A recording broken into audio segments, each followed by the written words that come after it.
Dusty, snap out of it! Any of this look familiar? Our constellation contact is on approach. Yeah, but come on. Exploring space? Who does that anymore? Ain't the space we've already got complicated enough?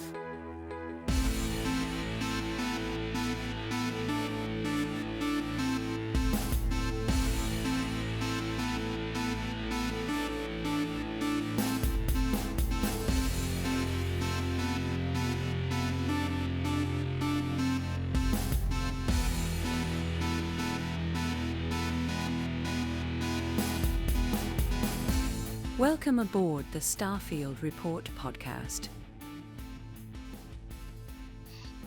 Welcome back, everybody, to the Starfield Report podcast. I'm your host, Kenny Spicen, and with me, as always, is Jax. How you doing, Jax? Doing great this morning. How's everybody out there doing? I hope you're doing wonderful. Yeah, lots of shenanigans in the Starfield. This was quite a packed past week because we just did an episode last weekend, and we're trying to cram out get through the UC Vanguard before the potential new stuff comes out in the beginning of April. There was a big interview with Todd Howard. Yeah, I'll put a link to that interview in the description below. It's the Kind of Funny channel on YouTube. The interview is about an hour long, and Todd really gets into a lot of good stuff. He does make a point to say that fans have kind of hyped up this whole Starfield 2.0 too much, and he makes a point to say that if you really like Starfield, you're going to like these changes, but if Starfield didn't capture your attention from the get-go, chances are what they're doing for these changes probably won't bring any new players in the game. So it sounds like this is for those of us that have stayed with the game and been kind of hardcore fans of Starfield this whole time. They've made a bunch of changes for us. It's kind of the way it came across to me. So I'm excited because we're all about the Starfield here. So yeah, this ought to be fun. I can't wait. Did he give an actual date, or did he kind of leave it vague and everybody is still using that leaked date? I don't recall, but I don't think they mentioned a date at all. Okay. I could be mistaken. He likes to shadow drop. Yeah, he's often said in interviews that if he could just have it announced and dropped, that's the way he would love to do it. So he's not big on the hype and the lead up. He wants to announce it and drop it right away, whatever it happens to be. Yeah. So, which I like. I like the surprise of it. The downside, though, is that even in Wicked Gaming's Discord, Wicked made a point to tell the community, when this thing drops, make sure you're able to play without your mods enabled, because he say something like 4 to 6 weeks. Did you see that message he said? I think he said plan for 4 to 6 weeks for the mods to take a while. So wow. Yeah, so what I'm going to do is before I log into Steam or or turn on Starfield, I'm going to every day I'm always double checking to see if there's an announcement. I'm Googling to see has anything come out, because it's going to mess up my game to the point where I won't be able to play until the mod authors get their stuff done. I mean, if it comes down to it, I've got, every time I go through the Unity, I make a clean wipe, and so I've got a clean character at like level 45, and then again at level 150, and then level 175, and then a clean character at level 200. So I could just jump back to one of those if I'm really getting the itch to play right away. It's fine. Also, this week on the Dark Star Discord, Wicked announced that he was looking for team members on Discord to play test the Dark Star Total Game Overhaul 2.0. So that should be coming out before too awfully long. We've got team members on Xbox and team members on PC roll testing that to make sure they've got all the bugs out of it before they roll that out. So that'll be another big thing to look forward to. Is that a patch, an update to the Yes. TGO as it stands? Okay, so it's not like a separate mod. Okay. No, he's tweaked some of the damages and some of the scaling. He's added some new models in the ship builder for additional engines and whatnot. So there's some additional models in there for the ship builder.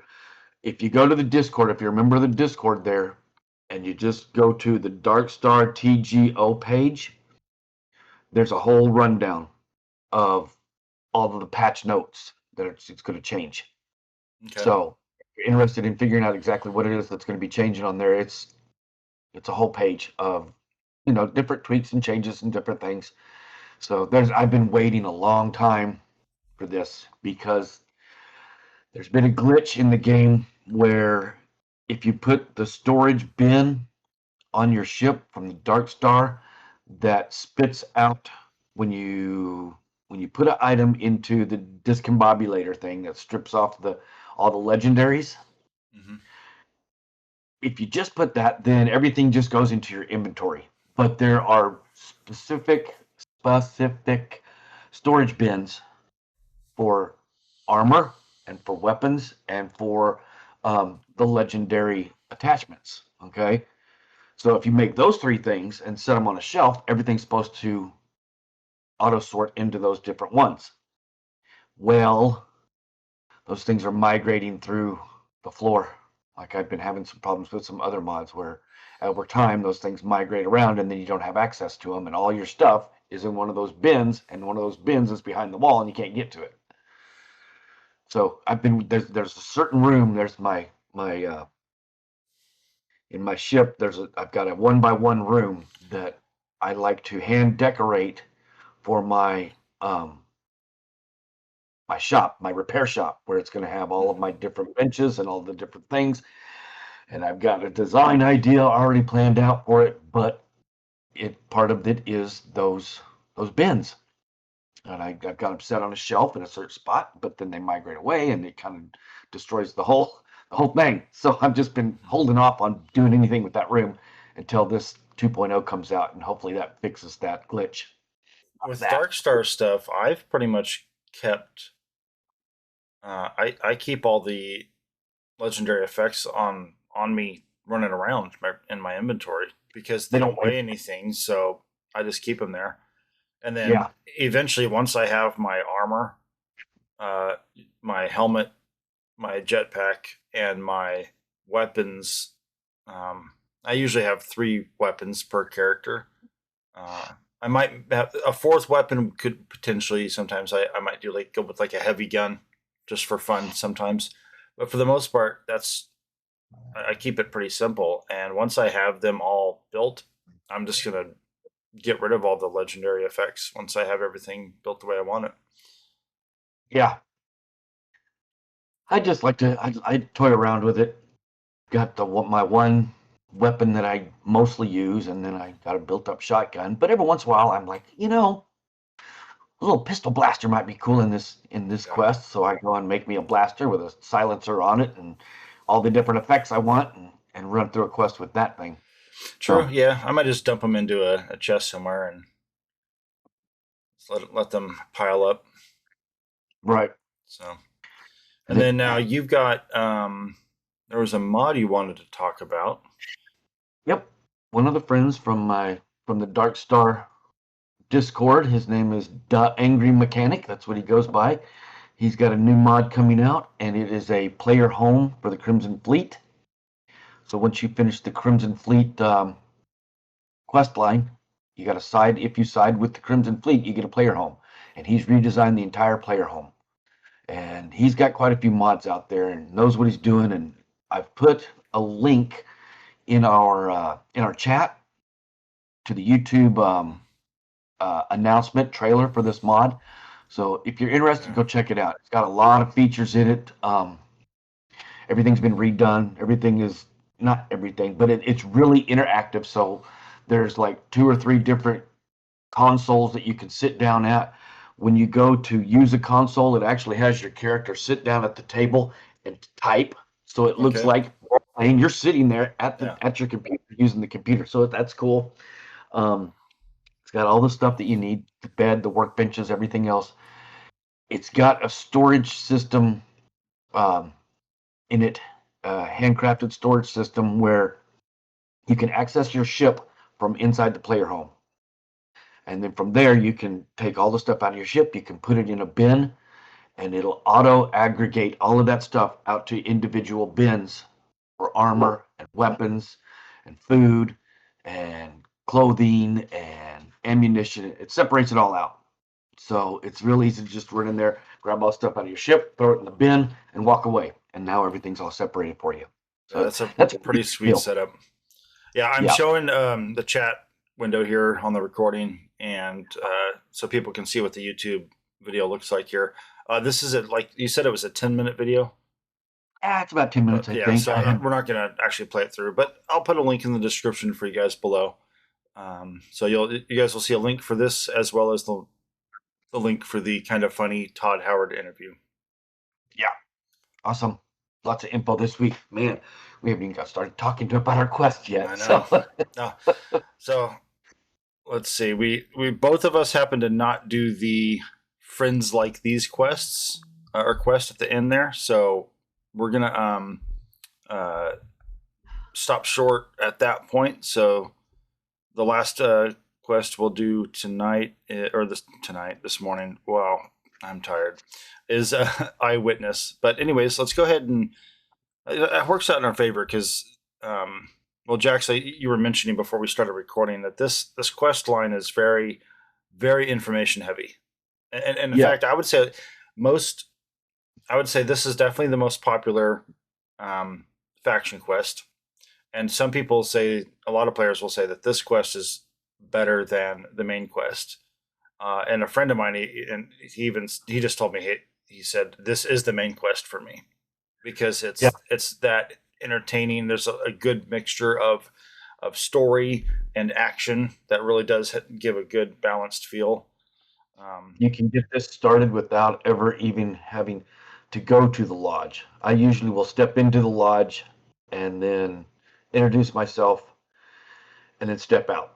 Yep. And that's where I leave the main quest hanging right there for sometimes through an entire playthrough of a universe before I go to the Unity. So at this point, that's where I am with Jax. He's gone through the Unity. He stepped in, said hi to Sarah. Hey, I'm a Starborn. Later, and then he goes, and you get an activity. And I'm not sure. I think we talked about it that if you're with Sarah, she'll take you over to the guy. But if not, it's an activity that pops up that says, "Go talk to John Tula, Commander John Tula," and that's where this all starts off, right there. Well, in your very first universe, the first time you land on New Atlantis and go to the lodge, Vasco's there. That's when you meet the Constellation members, and the very next quest in the main quest you're given is the old neighborhood, which is where Sarah goes with you to get another one of the artifacts.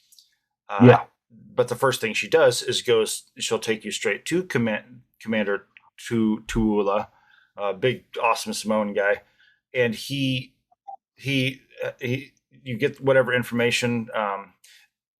It's worth doing that quest if you're a new player and you don't care about the main quest. At least do that quest because it teaches you some mechanics in the game, like boarding, which you can do it technically without doing the quest, but that's a pretty quick quest. The old neighborhood, it's a fairly quick quest.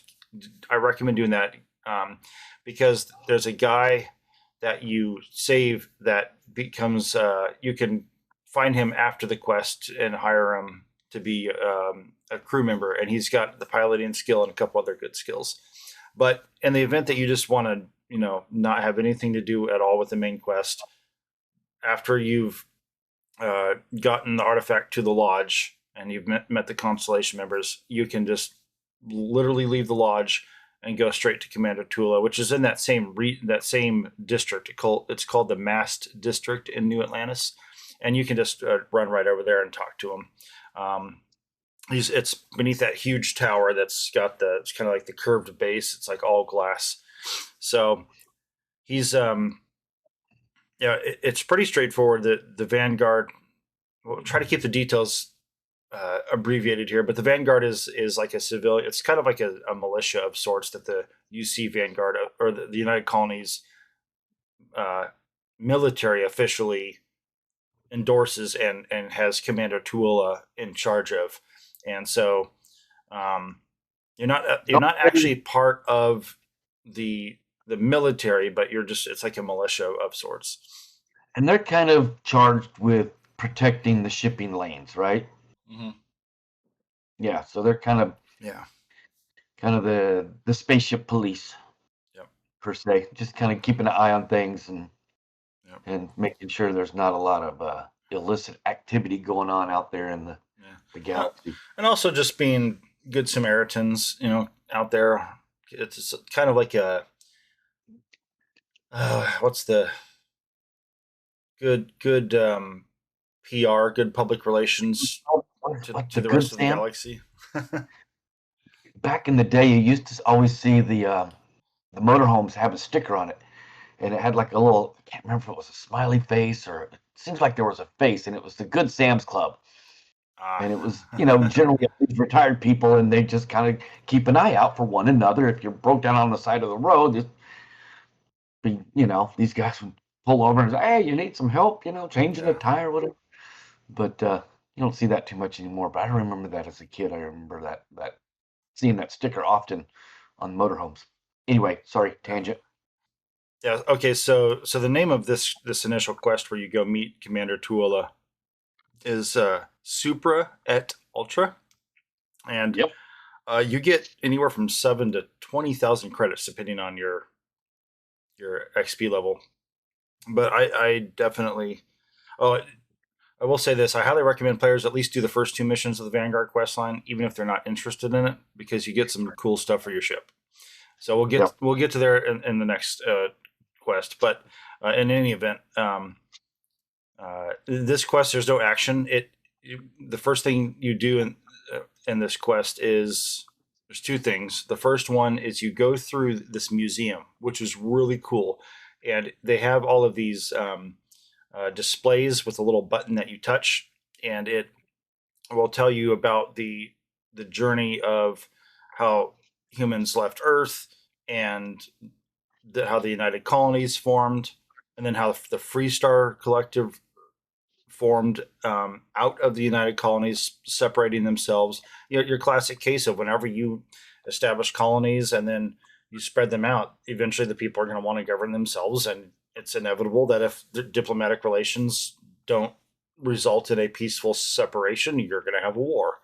And and then it talks a little bit about the House Faroon, although it's fairly vague because at the point of when the game launched, the Shattered Space DLC hadn't been out, and that's where you really learn about the Faroon anyways. So these are all optional also. You don't have to do this, but if this is your first time playing the game, your first time through, all of this gives you great foreshadowing for what the entire game lore is. It helps you understand your head around exactly what is this game trying to accomplish, where do I fit in. All of this walkthrough through this museum gives you a great background understanding of what this game is. Agreed. Yeah, definitely. Your first time playing through this, soak it in, enjoy it. This is a slower. Yeah, take your time. It very, very informative. Unlike when you go to play Fallout or Elder Scrolls, I mean, those series have been around for 20 to 30 years. So we have a lot of just knowledge of past games. So when Fallout 4 comes out, or Fallout 76, we already know a lot of the lore. And so we're already bringing that as a player with us.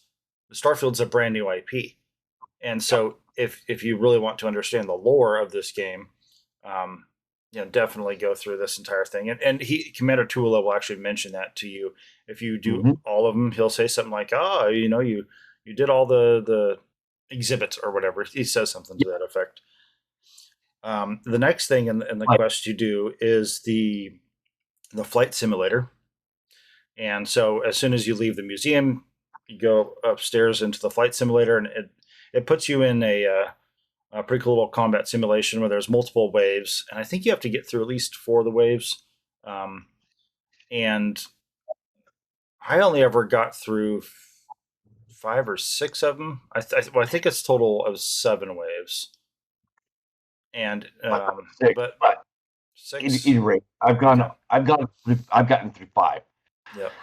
Now, but even though I've been playing this game for 2.5 years, there's something I didn't know about this simulation, and you found out about, or you told me about it. So, Yep.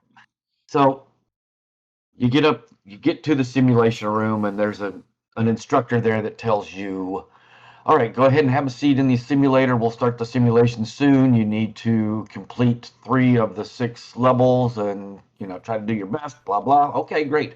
You go in, you sit down, and it's just like sitting down in a spaceship. You sit down in the seat moves up, and then it says, enemy is approaching or something like that to let you indicate that there's another spaceship that you're going to battle has just warped in.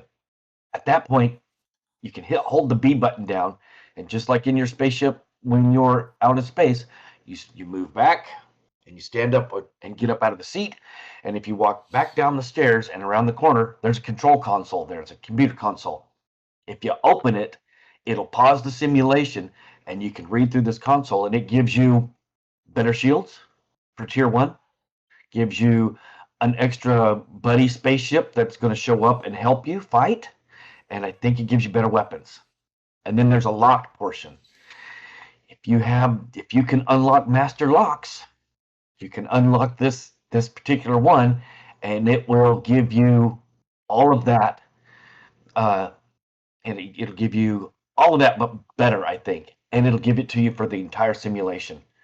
So now you've basically kind of cheated your way into having, I think, 2 extra buddies with you, super good shields and really good weapons against this tier 1 bad guy. And then you go on to the tier 2 and the tier 3, but it's kind of a cheat. But when you get done and you go back, right, you're gonna take your exam, do the best you can. There's 6 levels, get as much of it done as you can. If you fall short or you want to improve your score, you can finish your simulation, step out. The guy will ask you, are you happy with this score, or would you like to try again? You can always go back in, do it again. This is a good way to rack up kills, to improve your piloting skill, mm-hmm. so that your skill goes from 1 to 2 to 3, so that you can start using these B class and C class ships. This is a really good way to rack up some kills without having to worry about, well, you don't really lose anything in the game anyway, but it's a really easy way to gain some experience and improve your flight skills. Yeah. So Well, take advantage of that. yeah. So with that computer console, which I never knew about, it's kind of like the tip of the hat from Bethesda to Star Trek for the Kobayashi Maru, where Captain Kirk, he hacks the Yeah, he so hacks he the goes in test and and hacks the exam to beat the unbeatable exam. yep. Now, yeah, and that's a good point you made. That the simulator is an excellent way to get I would say just get combat skills as well, because as you level up your skills in the game, for example, the thruster ability, I think that unlocks it for you in the simulator, which is where your ship can strafe side to side when you hold down. I think it's the right bumper on the control pad. Anyways, Yeah. um, yeah. So the simulator, excellent source of skills, and then if you die in the simulator, whatever experience you had in the space combat up to that point, since you're just it ends the exam, you're not Right. having to reload a save and losing the XP you just gained. Which Yeah. now, because typically when you're out in space and you fast travel, and if there's a fight going on right there, or there's pirates or spacers, if you there's an autosave right there. So if you take out two of the three and the third one takes you out, then you have to reload. So this at least prevents that, and it's a more safe way to navigate through that. Then after you do the exam, Commander Tula takes you out to, there's that pond right there, and he swears you in.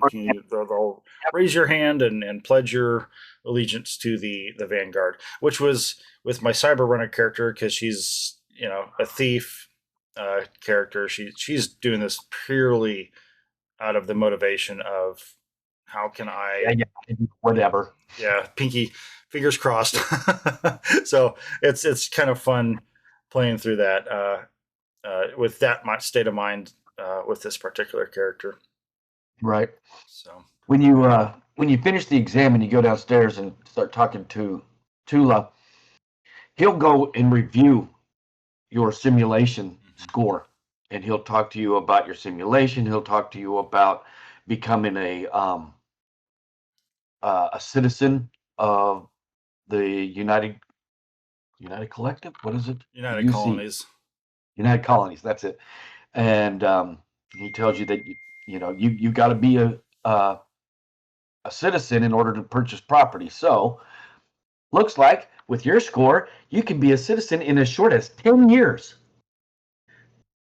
Right? So, and then he part of that is also he'll mention the fact of, oh, I see you found the debug while taking the test. We like it that our new recruits, use all the tools that are available to them. So he kind of gives you a pat on the back for going in and doing the little cheaty thing. If you go so far, if you go a little over the edge, then he's like, well, it looks like maybe you kind of went a little far there, and he'll admonish you a little bit. But it's a nod to the whole thing of that lets you know that the game actually intended you to do this. So it's a way to pat you on the back for kind of looking around and taking advantage of everything you can around you. So Yeah, don't be afraid to do it. Yeah, it's fun. I've definitely noticed in this game that there's little differences like that, because typically in a Fallout game or Elder Scrolls game, when you're in an activity or you're doing something and at a console or something, and you have to or once you start it, you don't leave that, right? So the thought, and I realized I've just been so trained with past Bethesda games that the thought of standing up never even occurred to me. Yeah. But there was another instance. There's a quest line, a side quest in the game, where you talk to an NPC because you're supposed to get something from her, and it reaches a point where, as far as I could tell, the dialogue stops. You have to exit the conversation, and then you talk to her again, and she has a change of mind. So if you're a brand new player, or if you don't happen to think to talk to her again after the conversation concluded, which you can do immediately, then the quest would be stuck in limbo. I mean, it would still have, there's still a quest marker to talk to her. So at first when I was doing that side quest, for a second I thought the quest was just bugged. I'm like, great, so she has nothing else for me. All right, peace out. But then I noticed the marker was above her head, so I went back in to talk to her, and it was there was a new dialogue option. So worth noting. And moving on, the second quest, and again, spoilers. All the quests we're talking about tonight are, we're definitely spoiling. So make sure, if you haven't gotten to these quests, pause the podcast, go play these quests, and come back. We won't spoil anything later in the, the quest, or the quest line. Later missions, we'll spoil those in the actual recording episodes. So next quest is Commander Twilla gives you a simple little job of going to check in on there's a food processing plant on a planet called Tau Ceti, and it's supposed to be just a typical go in there, say hi, how are you guys doing? Because they haven't heard from them for a while. Well, yeah, Yep. famous last words, right? So head in. No, this is the how I mentioned earlier. Make sure you do at least the first two quests. This is the second quest. You want to get through this quest because once you do, you get access to some cool weaponry Right. for your ship as a Yep. reward. And so, oh, So you're jumping ahead a little bit. First off, Tula will send you. So we're going to send you to Tau Ceti to check up on this colony. They've sent a request for material repair materials or something. So first, go talk to the crew chief down in the spaceport. mhm. You get down there, and he gives you some stim packs, for lack of a better word. Yeah. And he gives you a uniform, Yep. right? And I think he gives you a container of ship repairs. So if you get into a fight out in space, at least you've got some ship repairs to repair your ship out in space, right? Yep. So this is all new stuff. We've not played with any of this stuff before because this whole quest line, I think, is intended as a very early on quest line in playing the video game. So this is introducing a lot of mechanics to us. Mhm. One of them is the ship repair while you're fighting in space combat. You can actually repair your ship if the shields get too damaged, but you got to have these repair kits on your ship.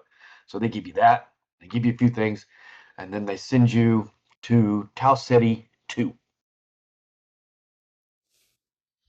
Yep. And when you land on Tau City, it's very much an Earth-like planet, uh, and it seems to be all to me. It's almost always raining or foggy or humid, overcast Mm-hmm. there. So it's pretty terrain and whatnot. Uh, Now you land on the landing pad and you head past a ship and immediately come across some dead bodies. So not is all well. And the landing pad and the initial building are on top of a ridge, and then there's a staircase you take down to another like a clearing, and you can see some more buildings in the background. And I think it's at this point that when you look down at the rest of the facility, I think that's when you hear the first roar of Yes. some little Yep. critter out there in the wild.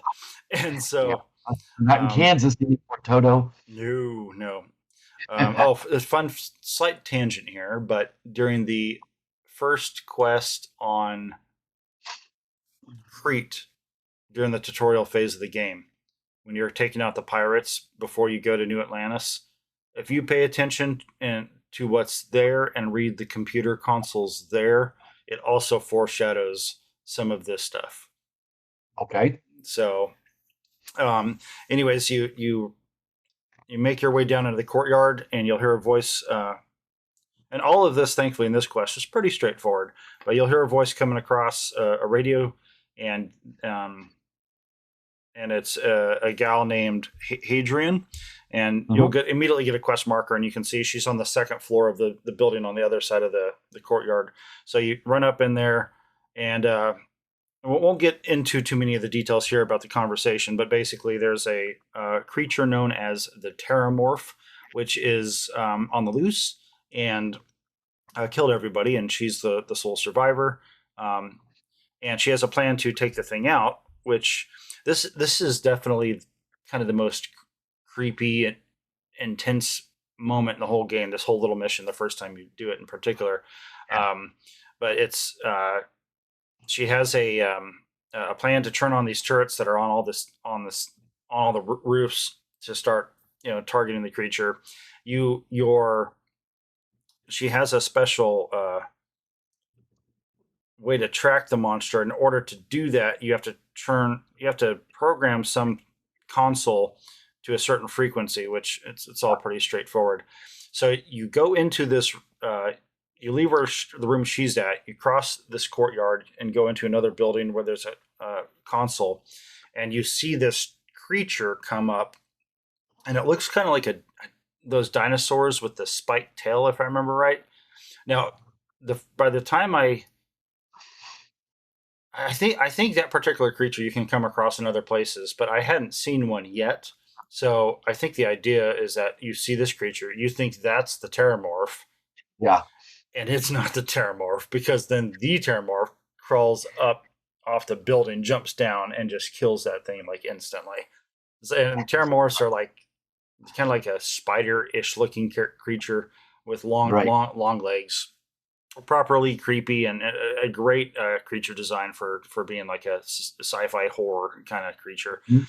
And when you program this console to that frequency, your you get a ping.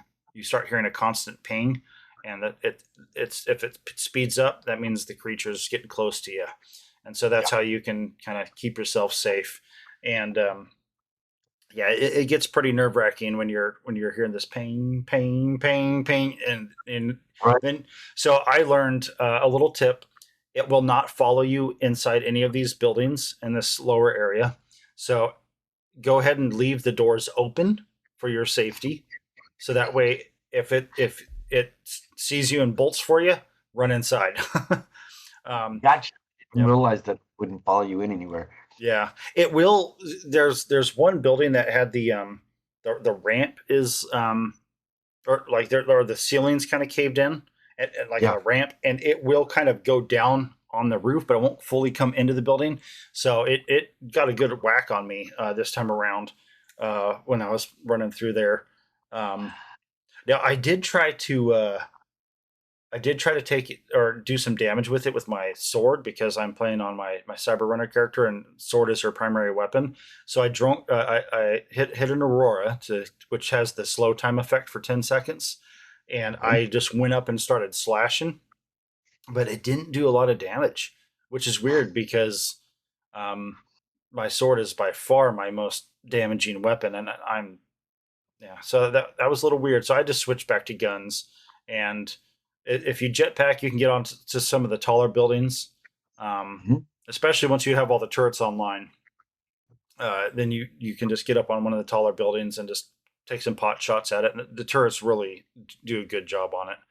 And Yeah. and you can come across terramorphs in the wild. In fact, on my first character, my space trucker, because I never did the UC Vanguard quest line with him, the first time I found a terramorph was randomly out in the wild, on a planet that had some old, because that's a very distinct plot point with these terramorphs.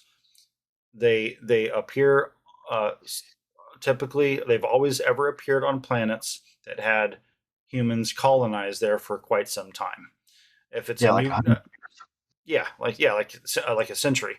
So and what's really concerning is that this terramorph appeared on this planet, and it hasn't. This is a brand new colony. There's no other Correct. colonies on the ship, so I that's mean, that's the years so mystery of this. And Hadrian, it'd take too long to go through what Hadrian talks about, but definitely pay attention to what she says, um, Mhm. because she long story short, she realizes there's a connection to when you run a DNA test on it. There's a connection to another terramorph attack, and so you have to take this information back to Commander Tula, um, to wrap up the quest line, or this quest essentially. Yeah. So you get back. You talk to her. Well, you kill the creature. You get the sample. You go talk to her. She says, "That's great. I'm hurt. Mhm. So I need to go to the hospital. Take this sample. And go get permission from your commander to go find my old boss when I was in the UC before, and he is the Well, head that's researcher."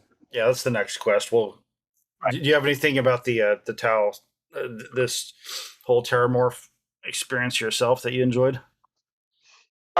This go around, I had the hover ship, call my ship mod installed, and so I was able to make my ship land lower on the ridge beside the buildings, and it was pretty cool Mm. because certain windows I could look out and I could see my ship just hovering there above the base, but not where it was supposed to be up on the landing pad. Mhm. So it was just kind of hovering there. I got some cool pictures like that. So yeah, that was fun. Now, do Um, you have? I see. I still haven't even done any of the Watchtower quest, the DLC, the mod storyline. Do you have any of the planetary and bombardment weapons on your current ship that are No, from that mod? Because no. With that mod, you don't put them on your ship. You put them on a secondary ship, and then have one of your companions fly that ship as your backup. okay, So you land, and you're in your ship, and you land, and then if you need some backup, you've got your companion in orbit, and they'll drop the aerial bombardments. So, I guess what you're saying is, I guess if you've already done the watchtower stuff, you could actually call in an airstrike on the yeah. Terramorph. I guess you could, huh? I'd Yeah, never done that. that thought But yeah, just occurred to me. That'd be pretty sweet. right? Kind of spot him and creep down and throw your flare over at him and have him bombard him. You can bring one of the Shiva robots down to attack it and fight with it. Yeah. Because there's a little four-legged robot that you can have dropped to help you defend or do a charge. Okay. So you can call that down. Yeah, you could do some stuff with that. That'd be fun. Yeah, I'll have to when I'll have to find a way to work that in because I mean the downside is that's so early in the quest line that a lot of times you come across that you're still pretty low level, and I don't know if you would necessarily have any of that. But I mean, I guess going through the Unity, you can start over and get the Watchtower stuff going first, then eventually do this quest line. Yeah, you wouldn't even have to get all the way through the watchtower, just far enough to Yeah. where you can have a second ship and some aerial bombardment from that ship. And then because the watchtower, you can come and go as you please, pretty much. You can Okay. step forward a few quests and then step away from it and play the game and then come back and then forth. Okay. It's very open-ended that way on the watchtower mod. So yeah, yeah, that'd be fun. I'm thinking about that. I go, that'd be kind of cool to drop some bombs on a Terramorph. Yeah. So once you've killed the creature and you've got your DNA sample, you're supposed to take off to start the next quest, and you make sure to go through the facility and check for chests. There is one of the good loot chests somewhere on there. I can't remember where it's at. But there's a whole bunch of loot all over this facility.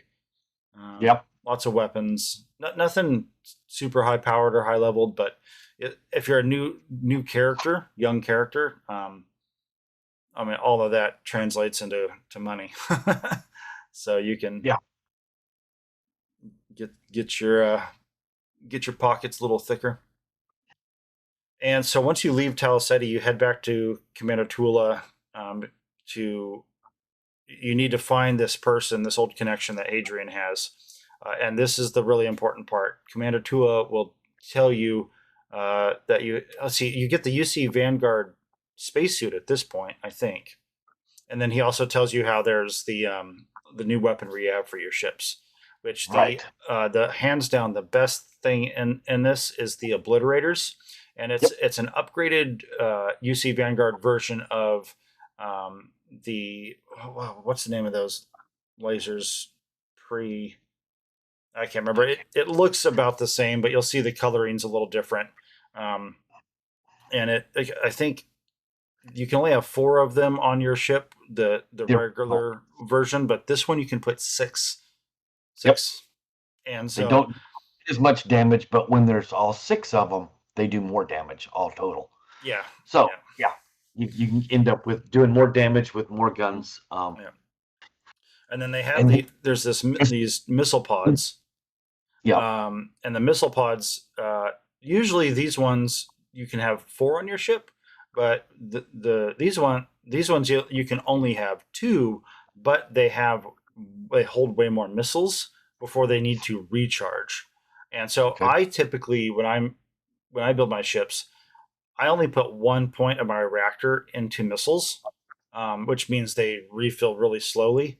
But but having just these 2, where you have so many missiles in there, it really works well with these. And I'll tell you, those, even though all of these, well, those two weapons are Class A. There is a Class B machine gun, which those aren't that great. But for Class A weapons, you can take out some Class C ships with these things. Oh yeah. If you build a fast, nimble fighter with those, Mhm. yeah, they're very effective. All right. So once you have your new stuff on your ship, your new weapons and all that, the next quest is delivering devils, and this is where you have to go find Hadrian's old contact. So you go to Mars, to Sidonia, and let's see. Oh no, first you gotta. Is it at the Trade Authority? Yeah, the Trade Authority in Sidonia. Mars. Yeah. Mhm. And there's the bar downstairs, and Percival is the character's name. He's a scientist that Mhm. used to work on a xeno weapons program with Hadrian, and Yeah. so you go down to the there's a bar that caters basically to Martian or United Colony soldiers. So if you're a Martian. Freestar Collective kind of character, I don't. It's not that they would shut you out, but obviously there's just some tension because that Yeah. was how it was on my space trucker. Mhm. You just get the sense that if you're not one of these devil soldiers, they don't really want to have much to do with you. And it's not just a feeling. They will straight up tell you, you're not welcome here. You're not Yeah. one of us. There's a bar upstairs. Go hang out with the nerds up there. Yep, exactly. And so there's at this point, after you've talked to the bartender, he does tell you where Percival is hiding out, and or no. Let's see, what does he want you to do? He wants you to. Well, okay, so we skipped a part. First, you're going to land on Mars. You're going to go into Sidonia. You're going to go talk to the Trade Authority. And behind the main desk, the trading desk, the sales desk, there's an office. If you go loop around to the right-hand side and corner Oh, around, and that there, frustrated the crap out of me because the quest marker is right above that guy, and I kept talking. I'm like, dude, where's But yeah, you go around. yep. So So you go back there and you go talk to the manager and you tell him who you're looking for, and he's like, well, he's not working with us no more. And you kind of, if you do the quest dialogue chain, you find out that evidently he owes the Trade Authority a bunch of money. And so if you want information, you need to fix this bill. And he said, and you ask him, well, how can I find it? And that's when he tells you to go down to the bar downstairs, the sixth circle, talk about the bartender down there. That's when the bartender say, yeah, I got a way. If you pay off his tab, then I'll tell you where he's at. So that's one way. You can just go straight up there if you got a gob of money and go pay off his tab. Secondly, the bartender down there says, this whole base has secret back rooms and secret passages through the whole thing. And there just might be a secret way if you go to the bar upstairs and go back in the back to get into the accounting office for the Trade Authority. And if a smart guy could probably change the balance that's owed. And if you get it down within a reasonable few hundred credits, I'll take care of that for him because he's my friend. And then I'll get you his location. So that's two ways now you got. So as you're walking out, there's a patron that's leaning up against the wall. Hey, psst, hey, over here. Right. And he says, hey, I heard you're looking for Percival. He's, I used to work with him. He's my buddy. And we have this great new thing that, it's a new drug. And if you help me finish developing this, then you could probably trade the formula to the Trade Authority in exchange for wiping out his debt. So now you have three ways to accomplish what you want to do. I did all three. No, I didn't pay off his debt. I went and this guy tells you to go into a mine. It's overrun by spacers, and if you want more experience and you want more loot and you just want more action, do the route of going into this mine to help that guy out to get this drug recipe. Yep. And so you get in there, you kill a lot of the spacer bad guys, and he has you pick up some materials. It's called aqueous hematite, I think, and it's made of iron and runoff water from the colony, and it seeps down into the mine and it develops these crystals, and you take these crystals, and he's got a way of making this super serum out of this material. So he wants you to go down there, take out the spacers, and go to their lab. This is where Percival's lab was, where he was working with him. Get down there, get on the intercom, and he'll walk you through what to do from there. So you get down there, he walks you through and says, put the stuff in the hopper, hit the start button, and it gives you a printout. This is all dialogue. It gives you a printout that you now have the what is it?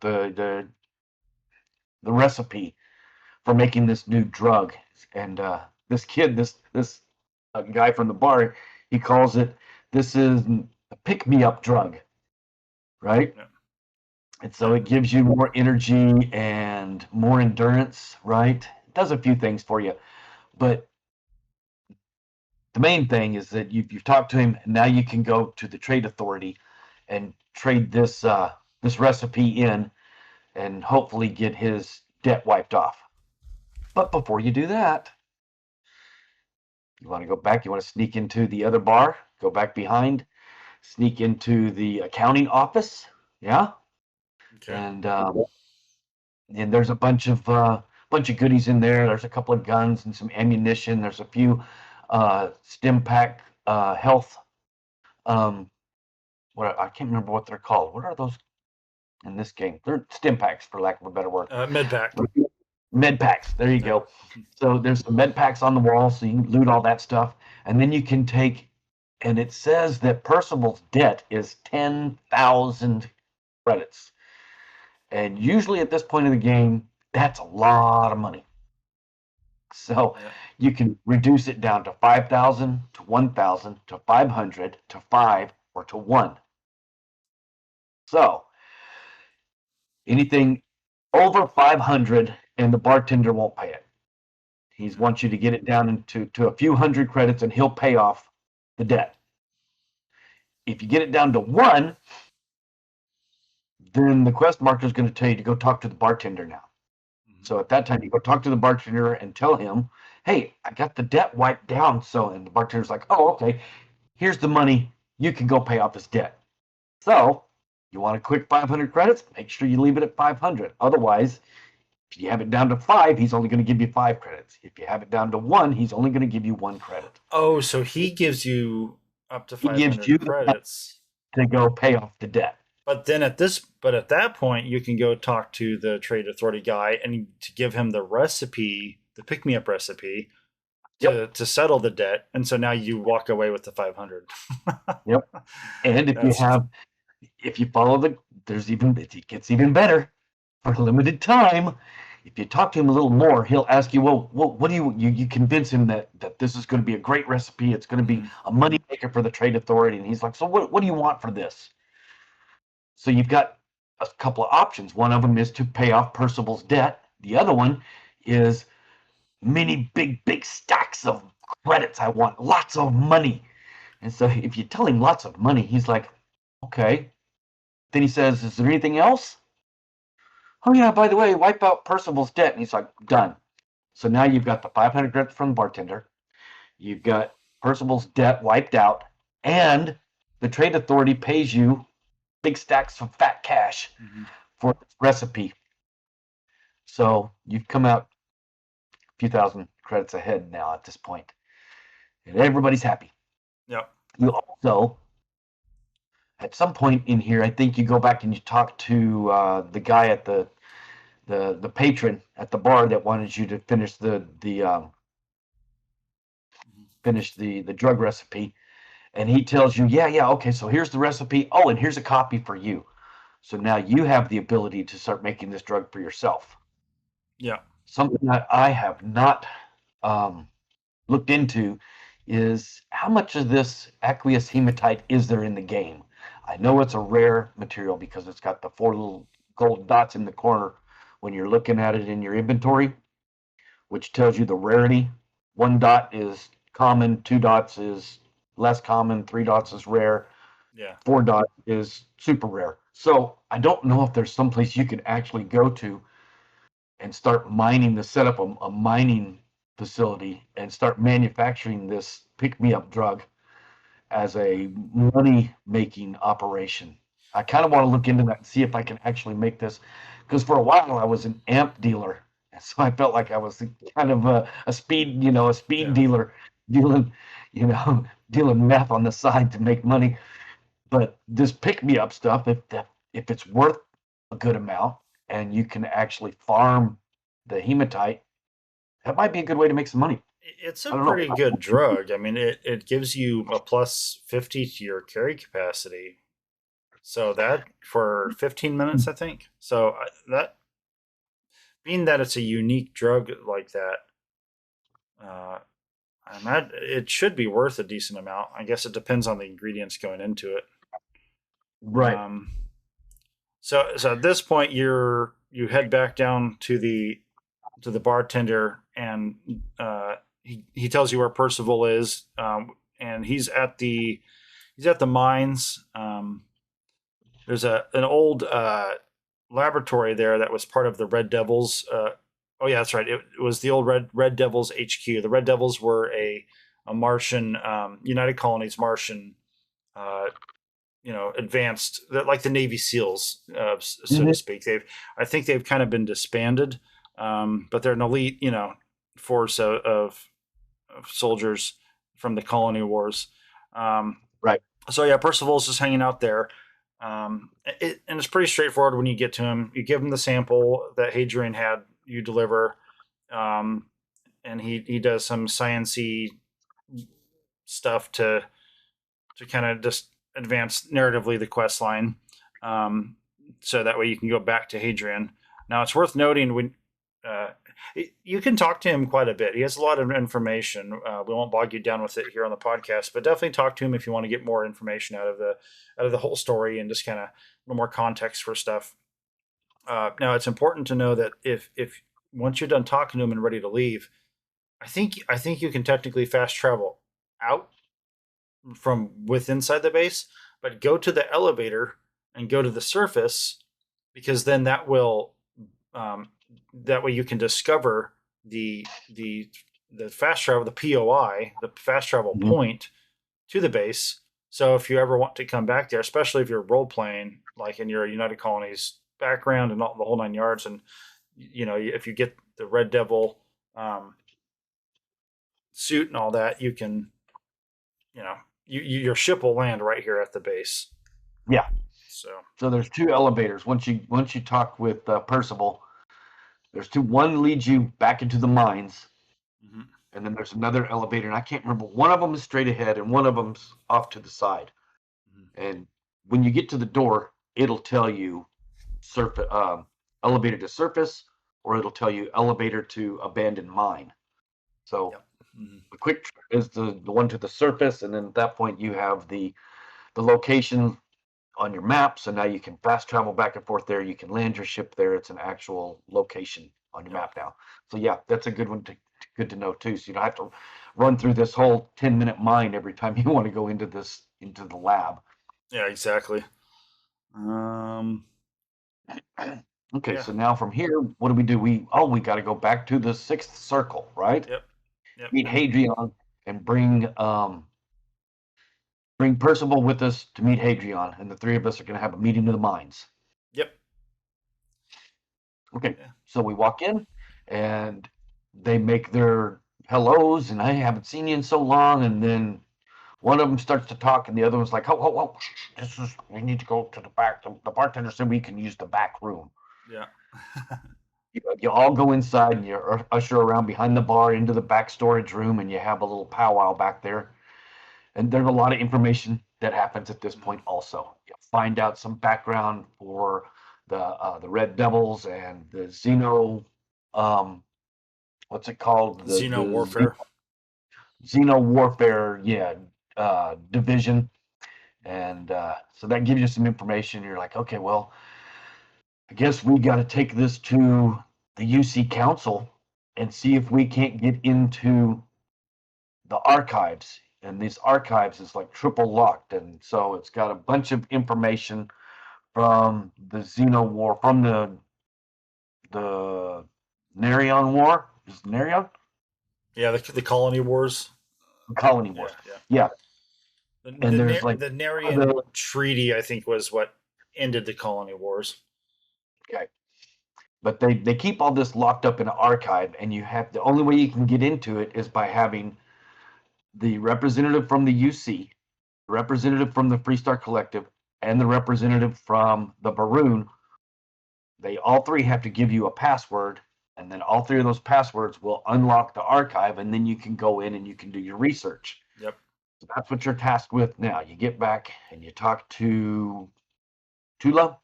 Tula sends you to talk to the council, and this is all the Yep. big wigs. So you got the This takes us. All right, and as you were saying, Hadrian and Percival send you to, Commander Tula. He sends you up to back at New Atlantis. You have to go talk to the council upstairs, and you literally talk to the president of the United Colonies. And so you go in there, and I can't remember all the characters' names. Kind of speed through it just so you don't. Right here, that you meet Hadrian at the steps of Mast. And she says, "Hey, they're meeting. They're going to call us in a minute. Are you ready, or did you have anything else you need to take care of?" So it gives you a breaking point in the quest chain for you to go adventure some more and leave this on hold here. As soon as you say, "Yes, I'm ready," then you get over the loudspeakers that, "Okay, the council's ready for you guys. Come on in." So if you agree to go in, then the two of you go in, and the quest marker leads you to the elevator. The elevator leads you up to a conference room. And in this conference room is where the cabinet chambers are, and all of the, who is it? The bigwigs, the leaders of the United Colonies. They're all there waiting to talk with you and debrief you on the Terramorph in Talceti. Mm-hmm. And they all provide their feedback on how to handle it. I think there's the president and three others, and if I remember right, what happens is they all kind of have a slight different perspective on it to the point where you're kind of a tiebreaker as far as how to handle it. Right. There's one guy that looks at the situation. He's like, "Yeah, it sucks that we lost a colony and 50 people, but one single incident does not warrant, causing a lot of chaos and mayhem by or risking going into the archives, and just the political complication that brings. Because then at that point, like if you want to go into the archives, you've got to go talk to, after the UC, you got to talk to the Freestar people and the House Varun people, and it would sure raise some ruffle their feathers. Hey, okay, why do you want to go in there? What's going on, right? Because nobody's. They're not. It's not a hot war, but you guys aren't friendly with each other. Yeah. So I understand that guy's logic. Yeah. He's like, let's not get into this because it's going to open up a can of worms. So he makes a fair point, but so Hadrian's with you, and she has things to say, and you really get. It's kind of funny with this character, being my cyber runner thief character. She's selfish and a little salty. She was giving some lip to the president, like, "Yeah, where's my money?" Like she was. It's great that they give you a lot of fun dialogue when you're talking to that council, but once you eventually reach a point where I think they all kind of reluctantly agree, but then right at that point the alarms start going off. There's an attack, and so you head downstairs the elevator. It's kind of funny because there are windows and all these blast doors come crashing out. Yeah, it's a cool thing. Just all the blast doors just slam shut. I didn't even think maybe you could go up and look out those windows and see down below. Maybe. I think Not you can this go. time. I think you can go into that room. You can't move. What's that? As soon as you walk in, and get up on the little podium, it becomes a cutscene and you can't move. Yeah. Well, but you can come into that room later, I think, whenever you want to. Later on, you can come and look around. I don't know if those windows are open or not. Yeah. I'll have to check that out because it'd be cool to see the city from up there. Although there's that one place on the very top. You can get on the very, very, very top of the city and look down. So you go down, you and just your follower. I don't think, or wait, does Hadrian come with you on this part? Yeah, Hadrian comes with you. So it's if you have a follower, then there's at least 3 of you, and you head down. What's that? Yep, they send you to the mass transit to go to the spaceport. You got to go. Oh, we're under attack. Go check out what's going on the spaceport. So they send you down, and they unlock things as you go. So you've got to go a certain way. You can't just go running out because everything's locked down. You can only get to the mass transit. So when you get to the train station, there's a bunch of citizens, and they're all attacking the guards and attacking each other, and it's all pandemonium. And for the love of God, pick up the weapon on the ground, because I did not. I walk into a scene and I see one person attacking another person. I shoot. Sorry, right? But it wasn't. Now, even though I did that, and I realized there was another way I could have gone about it, on my first character, it sucked to do it, but I didn't reload. I went ahead and just rolled with it. I'm like, sorry, I killed these people, but they were attacking you guys.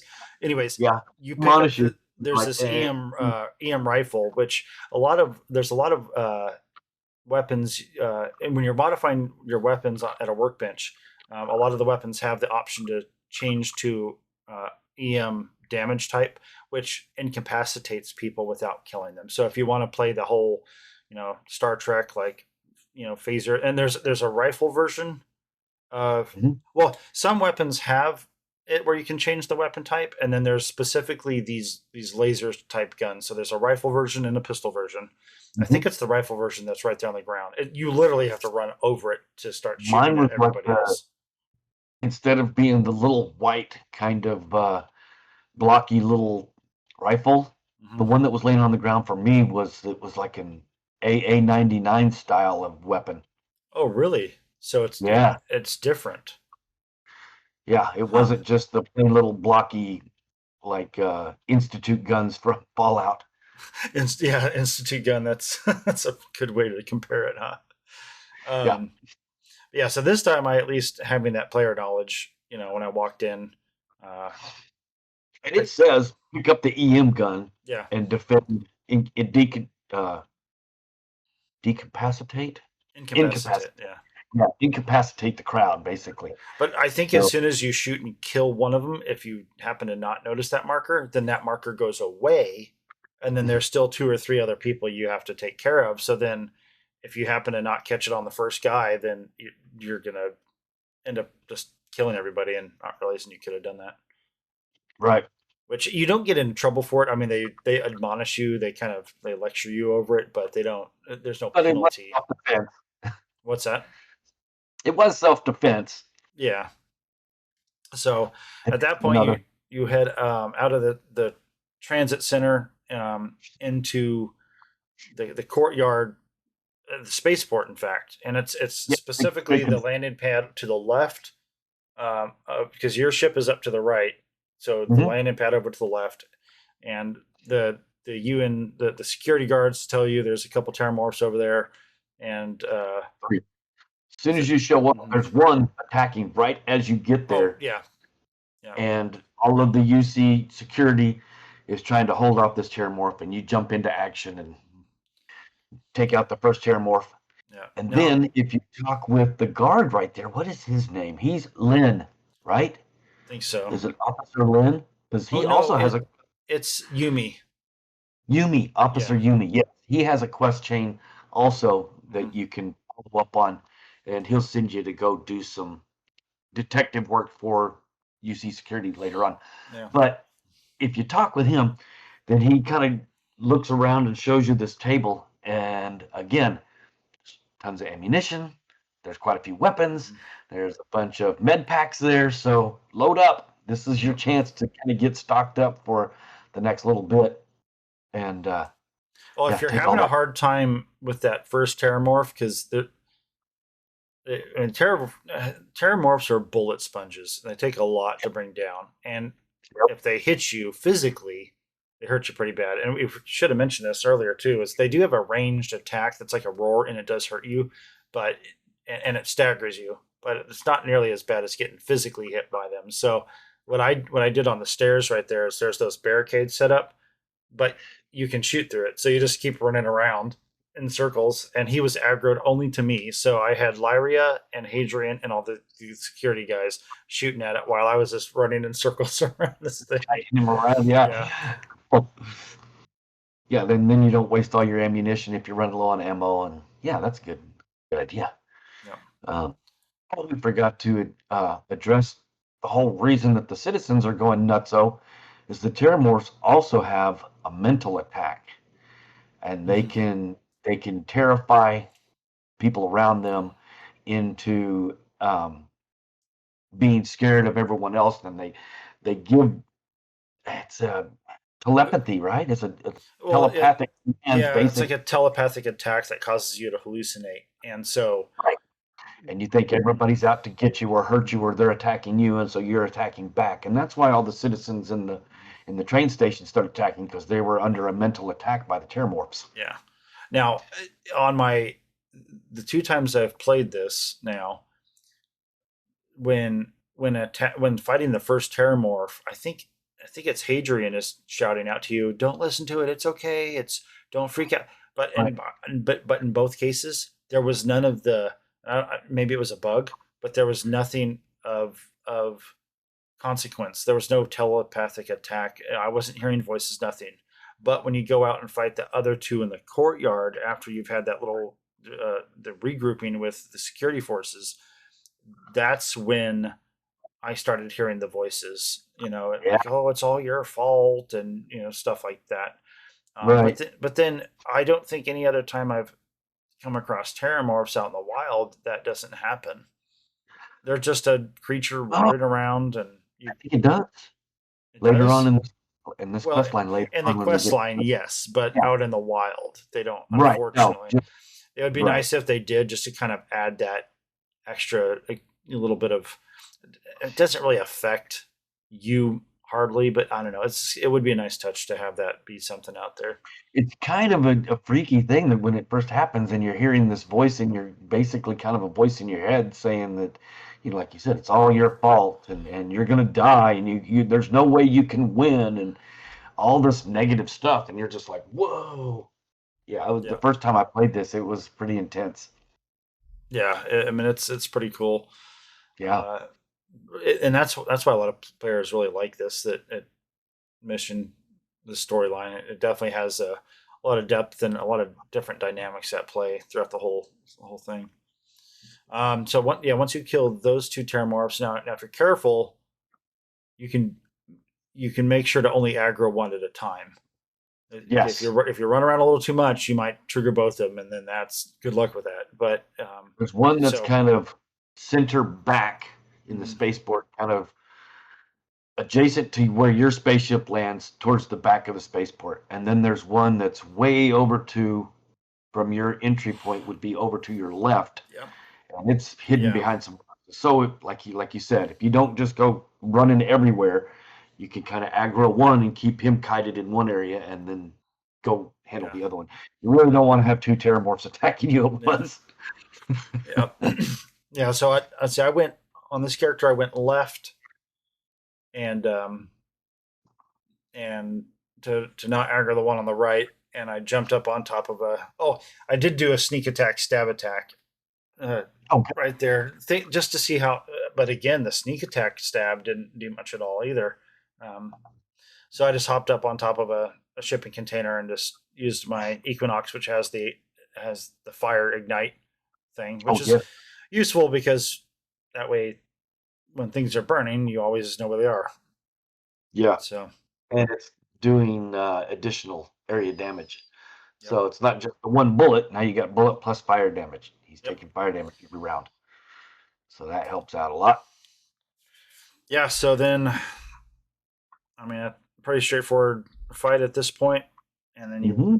once you kill both of them, you go back to talk to Sergeant Yumi, And Hadrian, and you go back upstairs to talk to the council and um, the president. At this point, everybody is on board because now they want to know how a terramorph attack happened in their capital.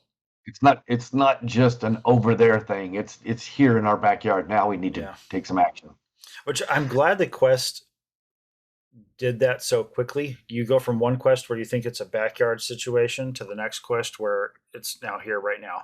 Whereas a lot of movies or TV shows or games would have that kind of drawn out. There might be some filler, and then now it's suddenly here. It's like, no, we're here right now. And so I like the speed at which things happen in this quest line.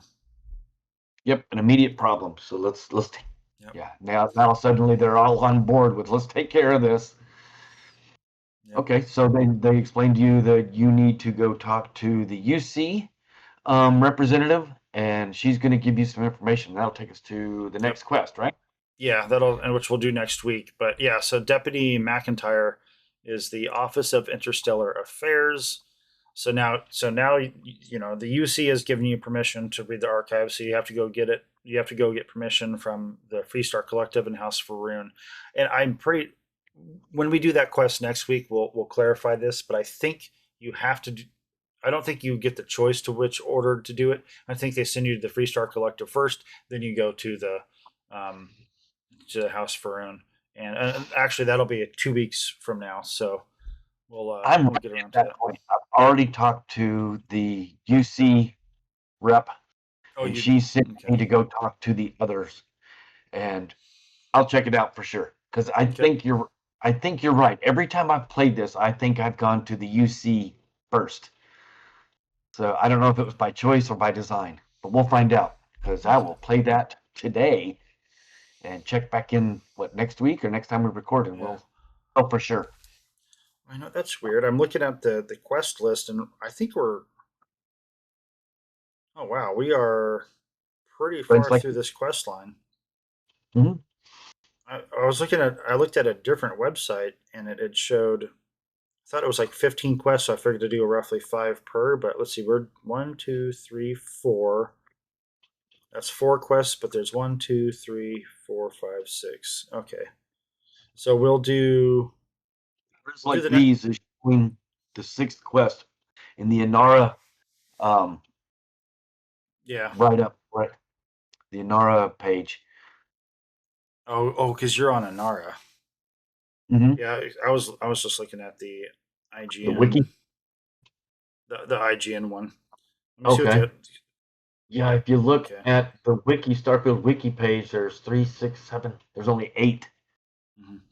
Oh, yeah, so on Inara, it does not show the Quest 11 and 12 on Inara, it shows Quest 11 and 12, the Vanguard, Bug Hunt, and Safer Skies. But when you're on IGN, it does not show those. So maybe those are like, I'm trying to remember, maybe those are like, what do they call those type of quests? Radiant quests, where you just can do them frequently, I think. Yeah. But all right, so I think that one is a Radiant quest, isn't it? I think so. All right, so the next quest, let's do we'll do Friends Like These, The Devils You Know, and War Relics. All right, so that wraps up our quest series of quests today. Next recording will be in 2 weeks, so if you guys want to hop in on this and join us, we're going to do quests, let's see, 6, 7, and 8, which are Friends Like These, The Devils You Know, and War Relics. So if you have any feedback for us, be sure to send it into starfieldreport@gmail.com. You want to get through the War Relics quest. That's a fun one. Yeah. The next 3 they're good, fun, interesting, action-packed stuff starting to happen now. Thank you, everyone, for joining us today. Right? Are we at the wrap-up section? Yep, we are at the wrap-up section.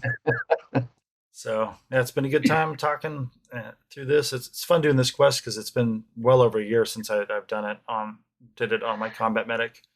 And it's fun playing it through the Cyber Runner perspective of being selfish, being a a gangster just kind of trying to navigate, and anything and everything she does, if she can get benefit for herself out of it, she does. And so Mhm. there's in this our next recording, there's definitely something she comes across that I know she'll come across. It's going to be very fun for her.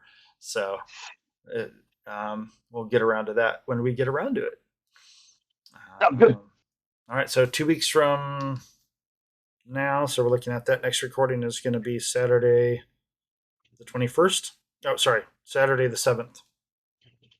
So you will get through those next 3 quests. Well, folks, thank you so much for tuning in, and go ahead and get your feedback sent in for us, Starfield Report at gmail.com. And also don't forget about that mod, and it's the Crimson Fleet Player Home one by The Angry Mechanic.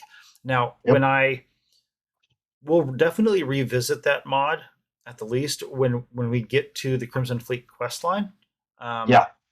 Which we might go ahead and do that one next then, because it makes sense. There's 3 mods now at this point when we do the Crimson Fleet. There's the singular Crimson Fleet Player Home by the Angry Mechanic mod. There's another mod that allows you to take the money for yourself. It gives a third ending. Instead of either giving the money to the UC or giving the money to the Crimson Fleet, you have a third option of keeping it yourself. So that's a mod, and I played through it once. That's pretty fun. And there's a companion mod to that allows you to save Estelle Vincent, which is your connection on Neon, I think. And it allows you to save her through a series of events, and you can have her as a companion. So it makes her a companion. It's a companion mod. So when we get to the Crimson Fleet stuff, that's the 3 mods I want to discuss those 3 mods when we do that. Yeah, that'll be good to have that to add to it. Because I'm trying to think. I don't want to spoil the end of the Vanguard quest line, but there is a mod. Does the title of that mod spoil anything? You know the one mod. Sure. It's basically like it's like a sequel. It continues the storyline. Oh, I don't want to spoil that title of that mod if it's going to spoil anything from the plot. But let's just wait. I need to look. I know what mod you're talking about, but I can't remember what the name of the mod is. Oh, I know the name. I just don't want to say it. Okay. Well, but yeah, so players, rest assured, there is a mod you can download that continues the UC Vanguard questline, which I've not done. Yep. Should we just go straight into that when we finish this? I think so. We should do that mod. I think so. We might as well. It's storyline. It just completely seamlessly continues this quest line for a half a dozen more quests. Yeah, because I've been looking forward to doing that mod on my combat medic, because he's been collecting dust because the quest lines I wanted to do with him, he's done with, at this point. So that I had him on the bench because of that. So yeah, we'll get around to that one. So, cool. All right, well, folks, thank you so much for joining us today. And any final words, Jax? As always, guys, drive fast, take lots of chances. Alrighty, well, we will see you in the Starfield. Well, that was some fine work on the pressure.